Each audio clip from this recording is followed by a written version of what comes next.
La semaine dernière, dans un moment, dans la prière. Dans ces moments d'intimité, c'est là où le Père va te révéler des choses cachées. C'est là où le Père va te révéler des choses que peut-être que tu ne connais pas par rapport à ta destinée. Mais c'est là où tu vas en fait connaître le cœur du Père.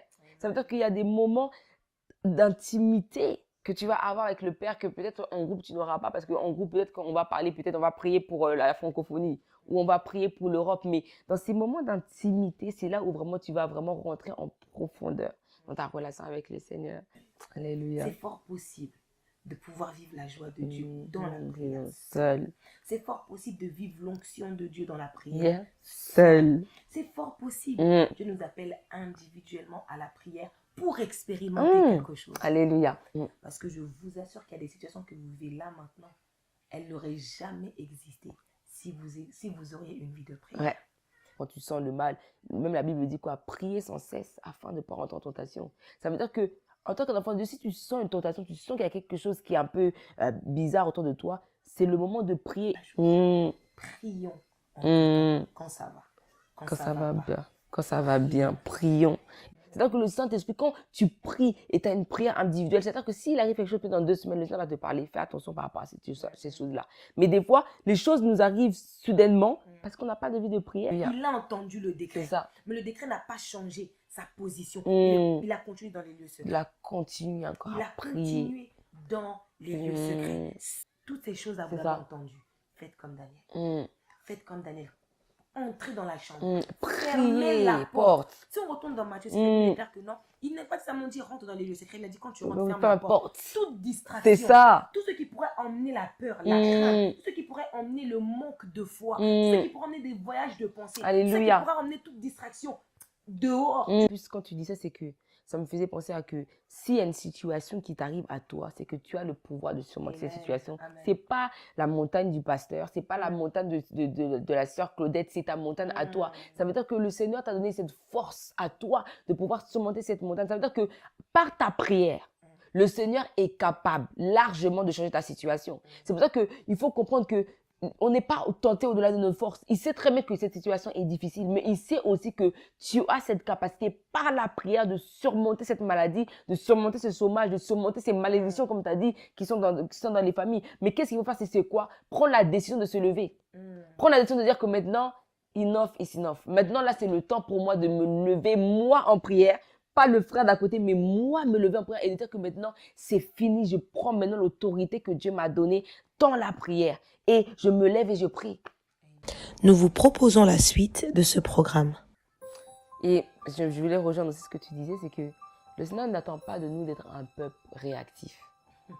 Il veut qu'on soit actif. Ça veut dire que si tu regardes dans la parole, le Saint-Esprit, même si je redis la parole, la plupart du temps, il disait les choses en avance aux prophètes, à toutes ces personnes-là. Il savait ce qu'il devait faire. C'est-à-dire que toujours être cette position de réaction. Oh, je ne savais pas. Oh, non. Si tu regardes un vrai enfant de Dieu, un enfant qui a une relation constante avec le Seigneur, tu ne veux pas une vie, une vie où tu subis. Tout le temps, tu subis les situations, tu subis. Non, tu es censé savoir les choses à venir. Oh, ça, je savais, le Seigneur m'avait dit. C'est pour ça que je me suis déjà préparée. C'est un Dieu qui aime quand ses enfants sont préparés. Il aime que quand tu connais les choses à l'avenir. C'est pas vrai à chaque fois d'avoir toute cette réaction où toujours, je ne savais pas. Tu subis, tu subis, tu subis.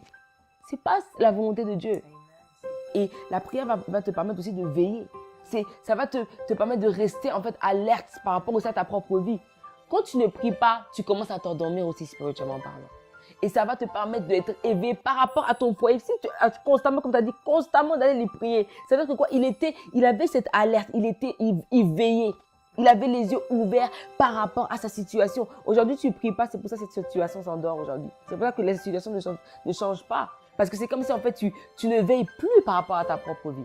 Et aussi Christine, en fait, c'est vrai qu'on a on a parlé sur des choses qui pourraient justement nous motiver à prier seul. On a parlé de toute situation qui nous entoure, qui nous accable, qui devraient être en fait des raisons pour lesquelles nous nous approcherons du trône de grâce de Dieu personnellement. Oui. Mais je veux aussi en fait nous aider, et celles qui nous regardent, de nous également, dépendant de comment on s'organise pour la prière. Mais j'aimerais en fait tout simplement dire comment on peut justement en fait avoir des moments de prière personnelle. Comment maintenir, établir en fait cette vie de prière en fait. Parce que c'est vrai qu'on l'a dit, on peut prier en tout lieu, comme Jésus dans Matthieu 6 ou 10, dans Luc 11. On l'a lu la semaine dernière. en tout lieu, donc en tout temps, dans le train, dans le bus, etc. etc. Mais il y a aussi en fait des temps organisés. Les temps spontanés, c'est bien, c'est même d'ailleurs très très bien. Mais les temps organisés, je pense que c'est encore mieux parce qu'à ce moment-là, on a l'habilité en fait de vraiment sortir de nos occupations, de sortir de tout ce qui nous entoure et de rester focalisé justement sur le Seigneur, de vraiment tout arrêter pour justement ce temps de prière. C'est vrai. C'est très important. Donc si par exemple, je donne un exemple, si par exemple je me réveille à 7h tous les matins pour commencer ma journée, ben, je peux décider de me lever à 6h30, 6h pour avoir 30 minutes, 1 heure de prière, ou encore le soir, à la place de rentrer dans ma chambre à 21h, je peux rentrer à 20h, sans que je fasse ma prière d'1 heure, 30 minutes, et ensuite je monte sur mon lit pour dormir. Donc en fait, tout dépend de cette soif qu'on a, de l'intimité avec Dieu. Tout dépend réellement de l'amour que nous avons en fait pour ce Dieu, et tout dépend réellement de ce qu'on veut en fait développer avec Dieu, tu vois. Et si réellement on le veut, à ce moment-là, on le fera. Voilà. Ça va pas simplement être pour les raisons qu'on a listées avant, c'est-à-dire les problèmes, les situations, mais ça va être aussi, comme tu le disais au tout départ, pour savoir un peu plus qui Dieu est, pour avoir ce temps de qualité, avec temps Dieu, d'intimité avec Dieu, pour recevoir son amour, pour embrasser son amour, pour recevoir cette paix, pour se recharger en paix, pour se recharger en joie, pour se recharger dans toutes ces choses-là. Parce que c'est vrai, on a des problèmes, c'est vrai, il y a des situations compliquées, mais c'est aussi vrai que dans les temps d'intimité avec Dieu, on a ce temps de qualité, ce temps d'amour. Amen. C'est tellement fort ce que tu dis, mais c'est vrai, c'est ce temps-là où tu renouvelles tes forces en fait. C'est ce temps-là où tu te dis non. Comme on dit là, que ceux qui se confient en l'Éternel renouvellent leurs forces. C'est-à-dire que c'est un moment où le Seigneur, il veut... En fait, c'est pas une punition, en fait.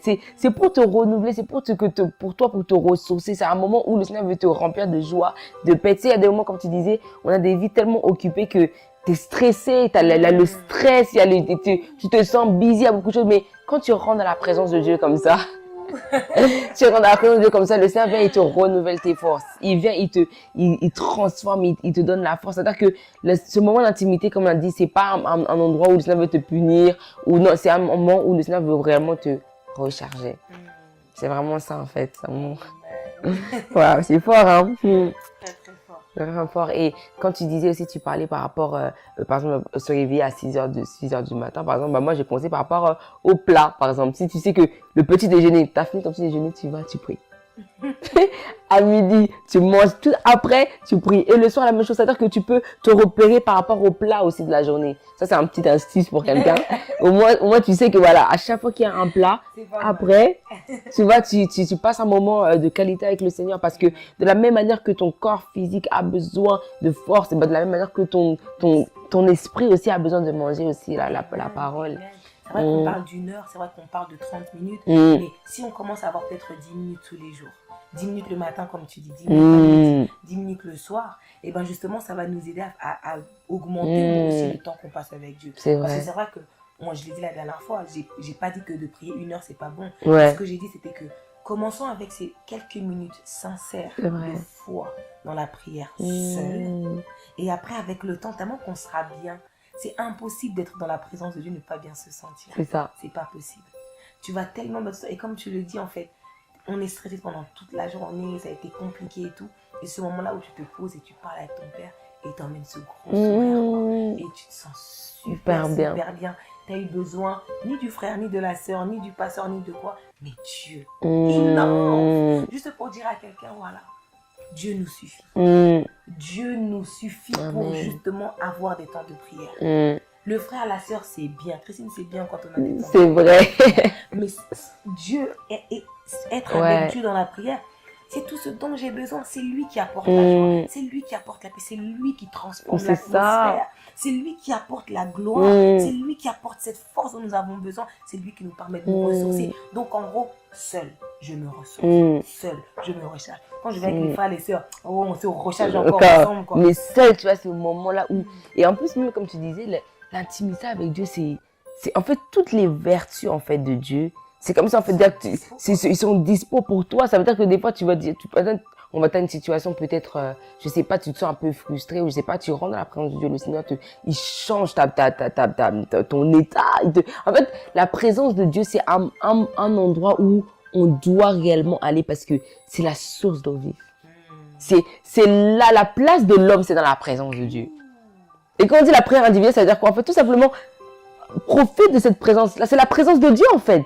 C'est la présence de Dieu. Parce que comme on disait, en groupe, oui, c'est vrai, il y aura les gens qui seront autour de toi, mais quand tu es seul avec Dieu, c'est là où vraiment tu réalises la présence de Dieu. Tu réalises vraiment la présence de Dieu. Amen. J'ai envie de dire, en fait, aussi, tu as vraiment soulevé un point qui m'a vraiment touchée. Tu sais, il y avait un temps où les hommes ne pouvaient même pas approcher l'âge de l'alliance. Approcher Dieu, c'était compliqué. Il n'y avait qu'une personne qui passait par année, qui rentrait par année dans le lieu saint, le lieu très saint. Mais là, nous avons cette habilité de rentrer at any time. Donc, je peux aller quand je le veux et il m'acceptera. Donc, c'est vraiment que quelqu'un comprenne que c'est un privilège. C'est un privilège, mais incroyable que d'avoir un temps perso avec Dieu. J'aime beaucoup le dire que tu sais, si par exemple à 20h, 21h, on se met à appeler dans le bureau du ministre ou encore qu'on cherche à parler avec la reine, c'est impossible. D'ailleurs, même à 20h, même à 8h, même à 7h, même à 10h, de chercher à avoir un contact, un entretien avec le président de la République. Les bureaux sont fermés. C'est pas possible. Par rapport à ce que nous sommes, il faut envoyer des lettres, il faut faire toutes ces choses. Il y a beaucoup de démarches à faire pour pouvoir justement rencontrer les hommes d'État qui ont quand même une grande renommée. Mais notre Dieu qui est au-dessus de toutes ces personnes, il nous dit venez. C'est ça. Venez. Tu as l'accès à venir, en fait, avoir nos relations.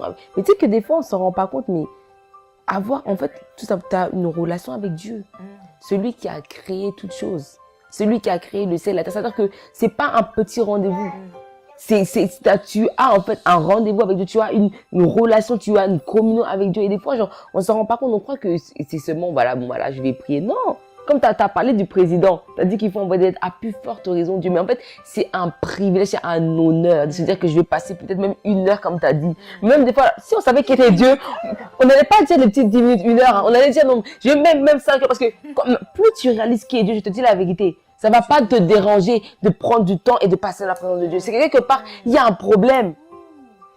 Il y a un problème. C'est comme si il y a prise de conscience. Parce que si tu sais réellement qui est Dieu, mais tu ne vas pas commencer à regarder tout le temps l'heure. Ok, on te dit 10 minutes. Dieu, je te donne 10 minutes. Quand tu aimes vraiment quelqu'un, et là, c'est pas vrai. Tu débordes même. Parce que tu aimes tellement la personne, tu débordes, tu ne regardes pas. Oh, bon, ça fait 10 minutes que je parle à Olivia. Moi, salut. Non. C'est quand tu as un temps vraiment de qualité avec la personne, il faut dire la vérité. Même le temps, ça t'importe peu. Tu vois? C'est vraiment apprenons à aimer Dieu au point où nous voulons passer du temps avec lui. Apprenons à aimer Dieu afin de comprendre que la prière, c'est pas une corvée, c'est pas un fardeau, c'est pas une punition, mais c'est un moment de qualité entre toi et Dieu. C'est un moment où Dieu même te dit, bon là maintenant, moi je suis derrière toi, parle à la situation. Moi je suis là, parle à la situation qui te dérange. Déplace cette montagne. Si elle essaye, moi je vais venir. Tu vois un peu, c'est ce temps-là qu'on a avec papa, c'est ce temps-là qu'on a avec notre daddy, c'est lui qui prend soin de nous. C'est incroyable. Il y a de multiples raisons qui devraient justement nous encourager, nous pousser à établir, à maintenir une vie de prière. Et là, une fois de plus, on revient sur la prise de conscience de ce que Dieu est. La prise de conscience de ce que Dieu est en nous, qu'il est avec nous. La prise de conscience que Dieu a ôté toutes sortes de limites qui pouvaient nous empêcher d'atteindre son trône de grâce. Que Dieu a fait en sorte que nous puissions justement avoir ce chemin-là pour arriver là où il est. Lui parler en tout temps, quel que soit le lieu, l'heure. Nous pouvons le faire. Les bureaux de banque ferment à un certain moment. Mais le pourvoyeur, il est toujours dispo. Tu peux toujours le parler. Il est là, il est omnipotent, omniprésent. Toujours dispo. Si on va dans les hôpitaux, dans les services A&E, tout ça, et ben si on regarde bien, ils vont nous prendre après plein de longues heures. Mais si on commence par le médecin par excellence, mais attendez, c'est qu'on n'est simplement pas conscient. Voilà. on n'est simplement pas conscient qu'en effet, on a un Dieu, on a un papa qui nous attend dans les lieux secrets, qui voudrait qu'on puisse fermer la porte pendant un temps pour pouvoir lui parler. Tu sais, Olivia, quand tu parles comme ça, c'est là où je me dis que, et mon Dieu. Amen. Et mon Dieu, en fait, c'est tout simplement c'est ça. Et mon Dieu là, que vraiment que l'amour de Dieu soit rempli en nous, en fait. Parce que après, comme tu as dit, on n'aura plus conscience de, oh, moi j'ai un emploi du temps chargé, oh, je dois donner. En fait, quand tu es trop conscient de ces choses-là, c'est quelque part, au niveau de l'amour, il faut encore, en fait, grandir dans l'amour de Dieu, en fait. Parce que, même si tu as un emploi du temps chargé, le Seigneur devient ta priorité. Quand tu as une priorité, même si c'est vrai que tu travailles même 10 heures par jour, par exemple, tu vas trouver un temps avec l'Éternel. J'ai même envie de dire, parce que c'est vrai que je suis maman, j'ai une femme aussi et que je suis mariée. C'est très compliqué, il y a beaucoup de choses à faire. Mais j'ai réalisé une chose. À chaque fois que je veux faire passer ma prière de midi, en fait, ma journée, elle termine jamais bien, en fait. Où il y a toujours des complications, il y a toujours des trucs compliqués et tout. Et des fois, on se dit, non, laisse-moi finir ça rapidement. Comme ça, après, je peux prier à l'aise. Mais tu te rends pas compte qu'après avoir fini ça, il y a quelque chose d'autre qui va venir. Et ça va t'empêcher, justement, de faire ta prière. Alors que si, justement, tu arrêtes ce que tu fais pour respecter ta vie de prière, pour respecter ce que toi, tu as établi, pour justement développer ta relation avec Dieu.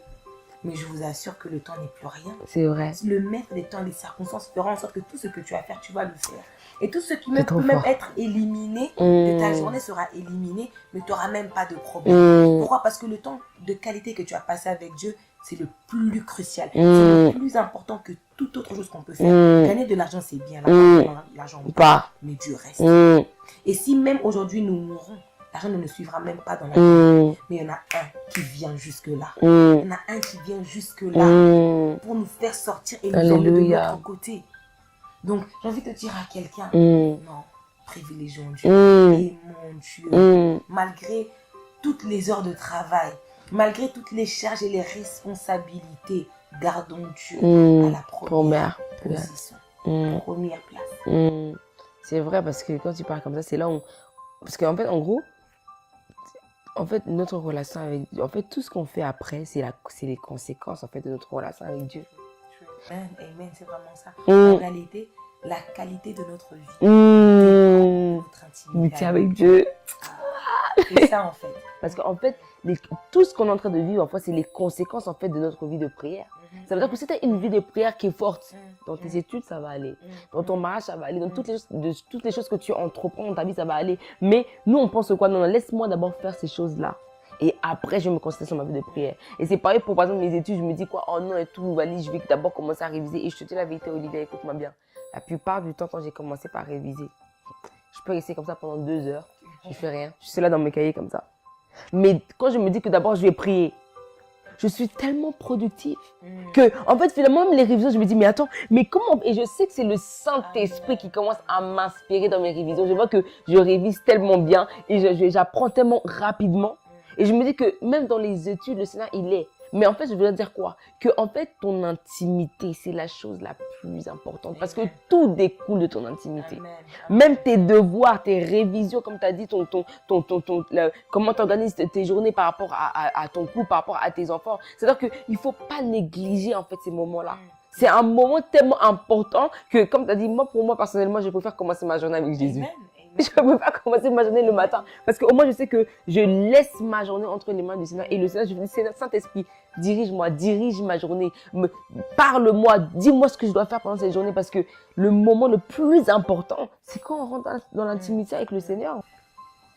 Et j'ai envie de dire quelque chose à quelqu'un. Là, maintenant, ton mari te fait voir la misère. Ça ne va absolument pas avec tes parents, avec tes soeurs, avec tes frères. Ça ne va absolument pas même... à l'église peut-être. Ça ne va pas par rapport à tes finances, ça ne va pas par rapport à... Peu importe.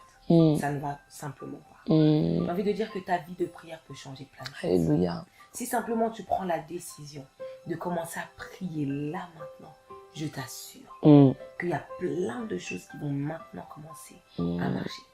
Oui, les choses peuvent changer. Amen. Mais tout va dépendre de ton intimité avec le Père. Il y a des choses qui vont commencer à partir seules, sans même que tu dises quelque chose, simplement parce que tu es une femme de prière. Simplement parce que tu es quelqu'un qui se lève dans la prière. Oui, les choses vont changer. Mais si toi, tu prends l'initiative de justement établir, maintenir ta vie de prière. Alléluia. Tout dépend de toi. Ça ne dépend même plus du ciel et du Père dans le Alléluia. ciel. Ça dépend de toi, de ta position, de ton positionnement. Prends ce temps seul avec le Seigneur de manière quotidienne. C'est pas facile, non, mais c'est pas impossible. Quand on veut réellement faire quelque chose, on fournit les efforts. Alors fournissons les efforts qu'il se doit pour simplement établir, maintenir une vie de prière assidue. Oui, donc la sœur Olivia, je pense qu'on va prier maintenant. Et j'ai vraiment en fait à cœur de prier en fait pour la prière individuelle. Que le Seigneur nous donne la force en fait de prier en fait individuellement, d'aller dans le secret. Parce que comme tu disais, il y a beaucoup de situations qui ne changeront jamais si on ne prie pas. Et je voudrais vraiment qu'on prie par rapport à ça, que le Seigneur nous donne la force d'aller dans le lieu secret, de prier afin que les situations changent.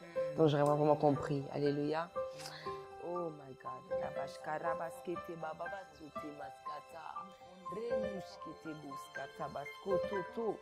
Mon Dieu, mon roi, on prie, papa, pour la prière individuelle.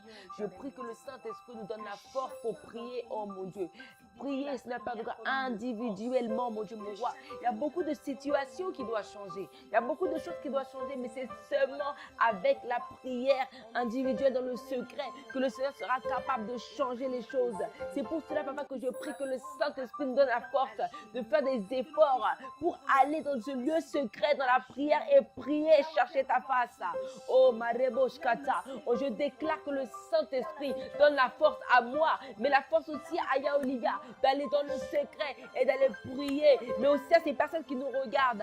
Que le Saint-Esprit nous donne la force de prier, de prier, de prier, de chercher ta face, mon Dieu. Il y a des situations qui doivent changer. Il y a des choses qui doivent être transformées. Il y a des choses, oh mon Dieu, mon roi, qui doivent changer, oh mon Dieu. Il y a des personnes qui doivent vivre leur bénédiction. Il y a des personnes, oh mon Dieu, mon roi, qui doivent vivre leurs promesses. Mais c'est seulement à genoux, c'est seulement à genoux, mon Dieu, mon roi, que tu vas changer les situations. C'est pour cela que j'appelle au Saint-Esprit à fortifier, Alléluia. Je voudrais qu'on prie pour toutes ces personnes qui passent par des moments très très difficiles. Parce qu'on a beaucoup parlé par rapport à ça, qui sont combattus, peut-être dans leur mariage, ou je sais pas, là, plein de trucs, peut-être qu'ils n'arrivent pas à trouver du travail, ou tu passes par une situation difficile. Je voudrais qu'on prie pour ces personnes-là, que le Seigneur leur donne la force de se lever. De se lever, de dire, c'est fini. De se lever, de prendre position et d'utiliser l'autorité que Dieu nous a donnée dans la prière. Alléluia. Oh, baskete, baba, sekerere, boshkata, tata. Il y a beaucoup de personnes aujourd'hui, les boskata. Oh my God, qui sont fatiguées, oh rabababa, qui n'ont plus cette force de prier, qui n'ont plus cette force, oh mon Dieu, mon roi, de rentrer dans l'intimité et de dire enough is enough. C'est pour cela que je prie pour cette personne-là. Je prie pour toutes ces personnes-là qui ont des situations qui persistent dans la vie, ces situations difficiles. Je fais appel à la puissance divine. Je fais appel au Saint-Esprit.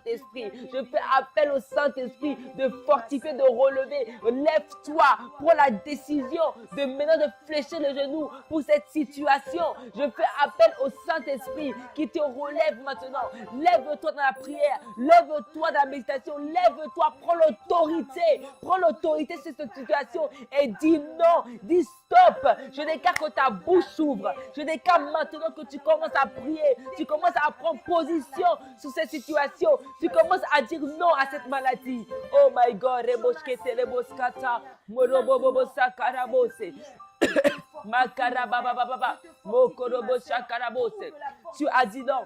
Dis non à cette situation. Dis non à cette situation difficile. Dis non à cette situation qui persiste. Mokorobosh. Skorabaskarababa shekerebosa. Mokarababa sekereboshaka. Moskoroboshkarabaskarabosketerebose. Des situations qui sont difficiles, des situations difficiles. Je déclare qu'elle tombe au nom de Jésus. Toute persistance tombe au nom de Jésus. Je déclare que cette situation a trop duré et nous mettons à terme à cette situation au nom de Jésus. Koroboskata bashkete. Maskanara mashkete maskata. Remoskata mashata. Et à ce Amen. passage, tu as quand même parlé de Matthieu 26, où Amen. le Christ dira prier afin de ne pas tomber dans la tentation. On comprend que la prière nous aide aussi à éviter le péché, la vie du Amen. péché. Et donc, si on peut prier justement pour demander cette vie de prière constante afin justement de dominer sur le péché, de dominer sur la vie du péché. Prions. Amen. Oh my God, là, parce que les rébos qui étaient. Oh mon Dieu, mon roi, Rédi qui s'ababa chéké. La Bible dit que priez afin de ne pas rentrer en tentation. La Bible dit priez afin de ne pas tomber dans le péché. Oh my God, rébos qui étaient. C'est pour cela que je prie, papa, afin que nous puissions avoir une vie de prière constante pour ne pas tomber dans la tentation. Parce qu'il y a beaucoup de choses, des fois, on tombe dans le péché. Pourquoi? Parce qu'on ne prie pas. Mais aujourd'hui, je prie afin d'avoir une vie de prière. Je prie afin que mes frères et sœurs aient une vie de prière. Je déclare, papa, que nous refusons tomber dans le péché. Nous refusons vivre dans le péché. Nous refusons tomber dans la tentation. Madébosha. Je déclare que nous veillons. Je déclare que nous prions. Je déclare que nous restons fermes. Oh, dans la prière. Je fais appel à l'esprit de prière dans nos vies afin que nous veillons et prier. Que nous veillons et nous prions. Makatababa. Nous déclarons que nous veillons. Nous déclarons que nous veillons. Nous veillons, nous veillons, nous veillons, nous veillons. Je déclare au nom de Jésus que nous prions afin de ne pas rentrer en tentation. Nous évitons la vie de péché. Nous évitons la vie de péché. Nous évitons, oh mon Dieu, mon roi. C'est pour cela que je fais appel à la vie de prière. Je déclare une vie de prière. Je déclare une vie de prière. Je déclare une vie de prière. Nous veillons, nous prions. Oh, nous tenons ferme, oh mon Dieu. Au nom puissant de Jésus. Makatabarekete mama. Oh, makaterereboskatata. Oh, nous refusons la vie de péché. Nous refusons tout ce qui n'est pas de toi. Oh mon Dieu, mon roi. C'est pour cela que je prie encore que nous prions afin de ne pas rentrer en tentation. Lekete baba babaskotototo. Nous évitons cette vie de péché. Nous refusons le péché. Nous refusons tomber en tentation. Prions afin de ne pas rentrer en tentation. Makana masata. Oh makareboskata bashkereboskata. Oh makarenimushkereboskata baba. Oh malore maskete. Nous voulons vivre la présence. Nous voulons, Seigneur, pas tenir ferme face à la tentation. Nous évitons toutes ces choses. Amakata. Rekebabashkereboskata. Mandereboskata baba shekereboste. Oh shakati moskerebo. Alléluia. Donc, je voudrais tout simplement qu'on remercie le Seigneur parce que je crois que le Seigneur nous a écoutés. Et je voudrais tout simplement qu'on le remercie pour lui dire merci Seigneur parce que nous savons qu'il y a des vies qui sont changées. Nous savons qu'il y a des frères et sœurs là maintenant qui ont ce courage de se lever pour toutes les choses qui leur arrivent dans leur vie. Donc, prions et remercions le Seigneur. Alléluia. Merci mon Dieu mon roi. Merci mon Dieu mon roi parce que je sais qu'il y a beaucoup de personnes aujourd'hui. Tu leur donnes la force, ce n'est pas de quoi, de prier. Tu leur donnes la force mon Dieu mon roi de venir, ce n'est pas de quoi, et de prendre la décision de dire que cette situation doit changer. Je te dis merci mon Dieu mon roi pour toutes ces personnes, oh mon Dieu, qui ont pris des résolutions. My God, je te dis merci mon Dieu mon roi parce que tu as fortifié, tu as relevé. Oh mon Dieu mon roi, nous te disons merci papa. Merci pour ces personnes qui se sont dit non, maintenant je me lève dans la prière individuelle. Je te dis encore merci mon Dieu. Je vois des activités restaurées, je vois des prières restaurées, je vois des personnes mon Dieu mon roi qui changent au qui changent, oh mon Dieu mon roi. Je te dis encore merci pour tout. Merci mon Dieu. Merci, nous te disons merci. Nous te disons encore merci. Nous te disons encore merci. Nous te disons encore merci. Nous te disons encore merci mon Dieu. Merci pour ta grâce. Merci mon Dieu mon roi pour tout. Qui est comme toi? Alléluia. Amen. C'était la prière individuelle. Donc voilà, d'après tout ce qu'on a dit, je crois vraiment que le Seigneur va te donner la force de prier individuellement et de prendre position par rapport à cette situation qui persistait dans ta vie. Et on veut vraiment t'encourager aujourd'hui encore chercher le Seigneur dans le secret. Et je crois que le Seigneur va te donner beaucoup d'instructions divines afin de pouvoir prier par rapport à cette situation. Donc c'était un moment dans la prière avec Christine Kanga et Olivia Mayamba. Que Dieu vous bénisse.